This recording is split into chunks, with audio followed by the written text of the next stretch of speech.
Today we're going to be performing a forearm x-ray. The routine views for a forearm are AP and lateral. And the reason we do an AP rather than a PA, because when you do a PA forearm, the radius and ulnar will be crossing, and so that is not acceptable for the doctor, so we want to do this in an AP position. So we do want to have the patient seated at the end of the table, legs to the side, so that they are a radiation safety issue. We're going to place a shield across the patient's lap. Now the film size for this can be actually a couple. It can be according to the length of the arm of the patient. For her, we're going to be using a 11 by 14, but a 14 by 17 is acceptable. Our SID is going to be 40 inches. Our technique will be for the AP and the lateral will be 8 mass at 52 kV. So we're going to use an 11 by 14 for her. We're going to have the table is going to be raised here, so that we want to have the shoulder, the whole humerus and forearm, everything to be in the same plane. In some areas they won't have tables that raise, so you can, if the table doesn't raise, use a sponge or something to build the arm up so that everything again is in the same plane. Okay, we're going to bring the patient's arm up, and we're going to have her to, if you would, flex. We're going to go ahead and start with the lateral here. Have you flex your elbow 90 degrees.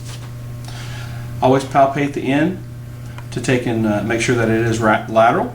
This is where we start looking at the epicondyles.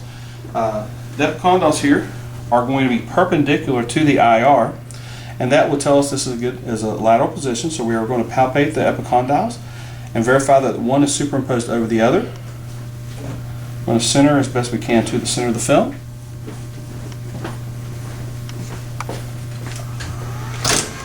We're going to be centering at mid-shaft. Now the forearm is considered a long bone, so when we do any long bones, we do want to take and include both joints. We do want to have an SID 40 to 44 inches.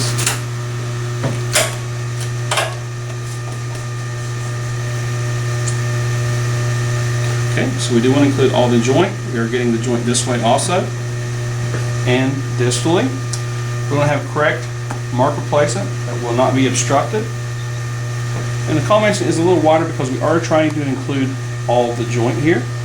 Again, the technique is going to be 52 kV at 8 mass, and then we will be making our exposure here for the lateral view. So now we're going to do the AP. Now what we want to do for the AP is we're going to just turn the film. You need to scoot the patient up just a little bit. Getting her arm straight out from her body. I'm going to center as best I can to the film.